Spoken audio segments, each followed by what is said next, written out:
E como falamos na primeira edição do Boletim Metrópolis, uma das primeiras medidas do governo Trump foi a retirada dos Estados Unidos para a Organização Mundial da Saúde, a OMS.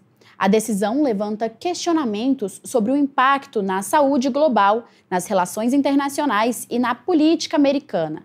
Para entender melhor as implicações dessa mudança, conversamos agora com a cientista política Andresa Arusca. Boa tarde, Andresa. Oi, boa tarde, tudo bom? Tudo bem por aqui. Os Estados Unidos já tinham deixado a OMS em 2020, mas voltaram durante o governo Biden. Agora, Trump formalizou novamente essa saída. O que isso significa do ponto de vista diplomático e estratégico? Bom, do ponto de vista estratégico, eu acho que o mundo ele viu bem o que representa medidas de saúde que sejam assíncronas e descentralizadas, né? A extensão da pandemia, a duração da pandemia deve-se muito a isso. Há vários países, inclusive dentro de vários países, as medidas foram muito descoordenadas. Então, a saída da OMS levanta esse tipo de receio, né, do que pode acontecer numa crise, numa emergência de saúde, quando os países decidem agir por si.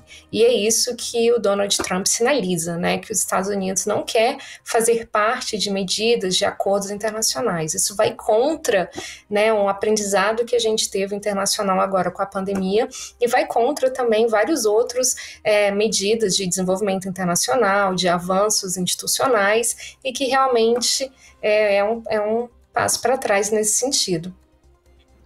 Certo, Andresa. E olha, deixa eu te perguntar, essa decisão pode ser vista como parte de uma estratégia política maior para reforçar a base eleitoral de Trump? A gente vê que essa decisão ela não está sozinha, ela faz parte de um conjunto de decisões. Então, por exemplo, saída do Acordo Climático de Paris, saída do OMS. Então, são pontos estratégicos, né? Porque a gente está falando de meio ambiente, clima, que a gente sabe que o Trump tem uma posição negacionista, a gente está falando de também questões de saúde, onde a gente também viu posições negacionistas do presidente, mas em conjunto o que a gente vê é realmente isso, os Estados Unidos não se posicionando de acordo com interesses conjuntos, mas se posicionando como um poder, um país poderoso que vai governar de acordo com seus próprios interesses, que é muito aquele discurso de campanha, né? Um governo como se fosse um governo em constante campanha e ali tentando trazer esses resultados para os seus eleitores. Uma coisa a gente pode dizer que não teve um blefe nessa campanha, né? Ele realmente está agindo de acordo com as promessas eleitorais. Bom, e os Estados Unidos sempre tiveram aí um papel central nas organizações internacionais e ao sair da OMS, o país perde influência ou isso pode ser uma estratégia para redesenhar sua participação na geopolítica global?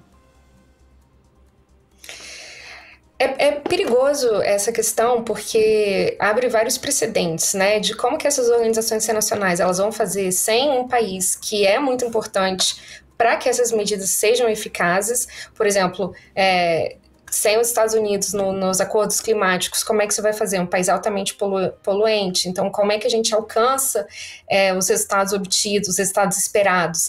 Outra questão será que outros países, então, vão começar a deixar, ou como essas instituições elas vão conseguir agir com um capital menor? Então, eu acho que são vários pontos que precisam ser colocados, né? E como que o resto, né, digamos assim, os outros países que estão representados nessas instituições então vão fazer para compensar essas perdas para que não tenha um desmantelamento institucional, né, do que a gente vê das instituições globais.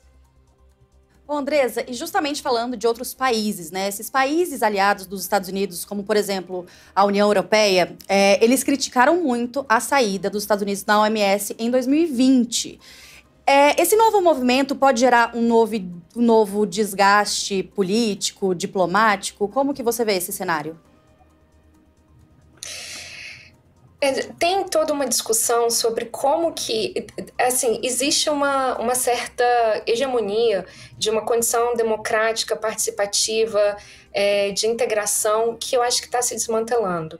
Eu acho que nos nas últimas décadas, até mais ou menos o ano de 2010, a gente via uma certa hegemonia de uma relação pacífica, democrática e diplomática, que hoje a gente não consegue mais ter como uma garantia.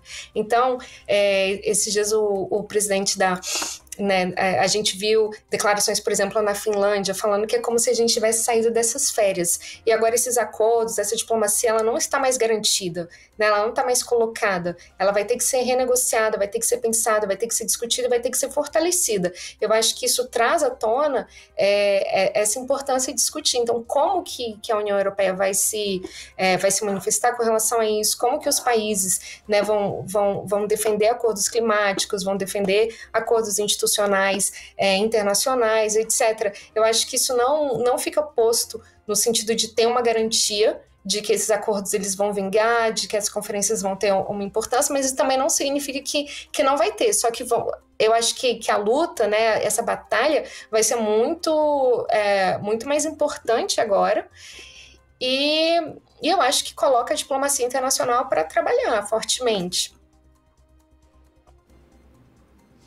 Muito obrigada, cientista política Andresa Arusca. Agradeço a participação. Fica à vontade para voltar sempre aqui com a gente. Obrigada, Andresa. Até a próxima.